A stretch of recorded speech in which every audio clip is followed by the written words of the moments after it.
was an interesting story in the Wall Street Journal by Jonah Lehrer, and it's called How to Be Creative, of course. And he says here that, he says creativity is not a trait that we inherit in our genes or a blessing bestowed by the angels. It's a skill. Anyone can learn to be creative and get better at it, which I completely agree in. For instance, children, and my son is a classic example, children with high IQs, their IQs can actually be raised with the proper materials that you purchase. So an IQ is much more malleable. It's much more flexible than you think. And it's the same with creativity. The more you're exposed to certain things, the more that you learn, the easier it is to be creative because you have more tools in your tool belt. It's certainly good to use a different part of the brain. It's all connected. Right. So it's hard when you get locked into something. You're doing the same thing. You're using that one part of your brain, whether it's math. You have to warm up to the creativity, right? So you have to actually get into that creativity, get it working. But it's valuable in every sense. Every great person does something creative, or they have a knack for it. No, you're wrong, and that's what I thought was so interesting. Okay, we're going to get into this because what was fascinating to me is it's not the harder you work or the more you know. At times, it's checking out instead of checking in. So we're going to talk about that. He says here, the science of creativity is relatively new. Until recently, even in modern times, scientists have paid little attention to the sources of creativity, but there are some new studies out. And it says that, interestingly enough, a lot of times the most creative people are the outsiders, people who never were taught to think inside the box, and so they naturally come at the problem from a different perspective than the accepted standard. But he says one of the examples is the case of, I'm sure everybody's heard this because in Business 101 we all hear the example of the 3M paper guy who invented the sticky glue that we use in Post-it notes. Right. And he uses this again, but something I didn't realize, everybody hears that Arthur Fry was the engineer who invented the glue that's used in sticky notes, and somebody said, hey, that's a great idea. The point is, though, that Arthur Fry was not the one who said, hey, this is a good idea. He said, this glue stinks. And he was talking about it with a group of people, including a guy named Sheldon Silver, who was an engineer. I'm sorry. I think I'm getting it confused. It was Sheldon Silver is the one who had developed the wheat glue and really had no use for it. Arthur Fry is the one who had an epiphany, and it was because he preached at a local church and he sang in local choir, and it said during a particularly tedious sermon he had an epiphany. He suddenly realized how he might make use of the wheat glue. It could be applied to paper to create a reusable bookmark, and that's how the Post-it note So that's came the epiphany. All of a sudden, there he is. That's great. He wasn't sitting there thinking, what can I do with this glue? What can I do with this glue? Took a step back. Right, and he was not the guy who invented it, and he was just casually thinking one day, bored by the sermon that the other guy was preaching, and he said, hey, you know what? I can use this. And so scientists are now studying how these epiphanies occur, and they do this by giving people insight puzzles, like the one that follows, and watching what happens in the brain when the puzzle is given to them. Here's the puzzle. A man has married 20 women in a small town. All of the women are still alive, and none of them is divorced. The man has broken no laws. Who is this man? I was actually going to say that maybe he's not a monogamist. Right. You would think maybe a bigamist. He's a pastor. That's a good right. riddle. And that's a classic riddle, which is an example of the insight that appears just at that moment that you had. It's in a brain area called the superior anterior temporal gyrus, which nobody needs to know. I don't even know why I bothered saying it. But what's important here is that there's a sharp spike in activity there. And what it is... Which I think is really interesting. I want to interrupt is that... Yeah.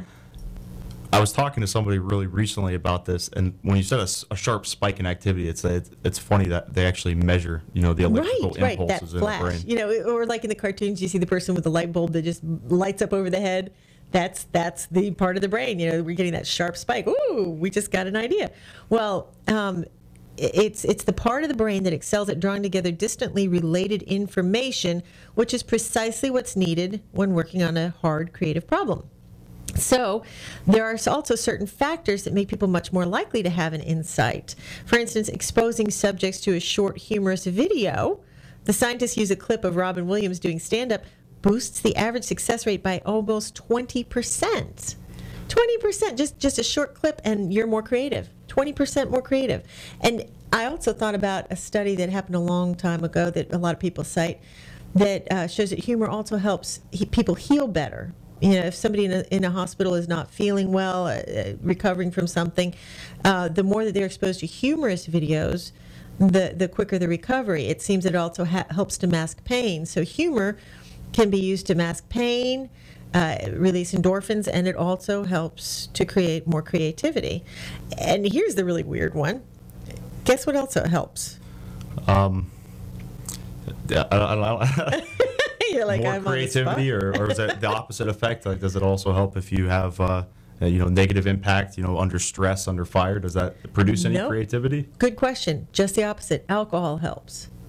It says here, alcohol works. And it says the University of Illinois had a test, a scientific Good test. place to do it, right at college. Right. They're recruiting the college kids. And they had sober and intoxicated students. What student isn't going to be taking them up on it? Oh, yeah, I'll take some beer.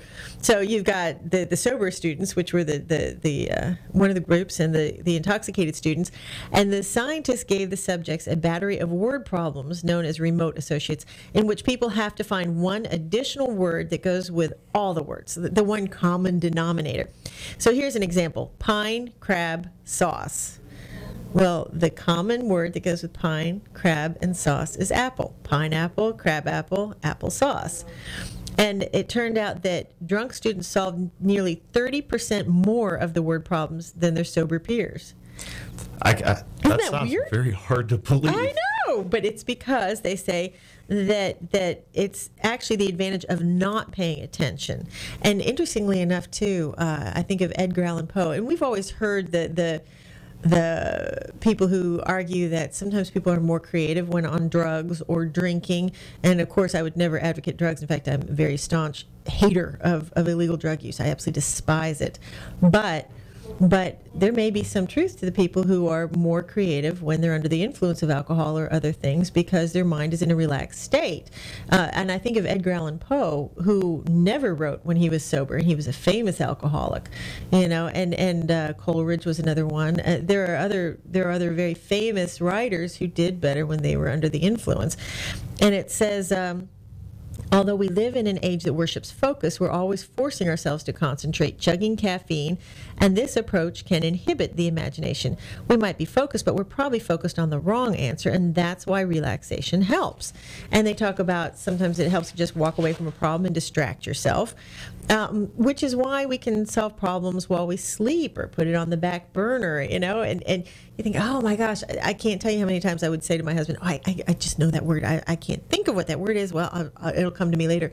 And sure enough, half an hour later, I'll just burst out and I'll be like, amygdala. And he'll be like, what? I'll be like, amygdala. That's what the word was. It was amygdala. It's sometimes when we stop thinking about it that it allows it to just kind of bubble to the surface of the brain, and they even say that sometimes when you're sleepy, and you're relaxed, that's when you do very well with certain problems. And I know that for me, I love to do Sudoku puzzles, and I do them at night. I do them at night when I'm sleepy and I'm relaxing. But if I'm fully alert and I'm struggling with it, it drives me crazy. So I think there's probably, at least in my case, some truth to this. And it says not every creative challenge requires an epiphany. Sometimes we just need to keep on working, resisting the temptation of a beer-fueled nap. He says there's nothing fun about this kind of creativity, which consists mostly of sweat and failure. But he gives an example of the I Love New York campaign, the famous one that came, I think it was in the 70s. Yeah, 1975. And in it, the guy had been hired to do the I Love New York campaign. He came up with a slogan, something nice and simple. It was going to be in script on a white background. It sounded good, and they accepted it. They were like, okay, this is a great advertising campaign. He put it to bed. But he kept thinking about it. He kept thinking, there's something missing. He just couldn't get it out of his mind. And one day it flashed on him to put a heart in the middle of it as a representation of the word love. And an advertising campaign was born that has been mimicked throughout the world. And now everybody uses heart to really stand for love. Whereas before then, nobody would have thought to do it. So it was very catchy, and all because he just had it working away and nagging at him. And he kept thinking, it's just not right. So, this, it says here, raises an obvious question. If different kinds of creative problems benefit from different kinds of creative thinking, how can we ensure that we're thinking in the right way at the right time? When should we daydream and go for a relaxing stroll? And when should we keep on sketching and toying with possibilities?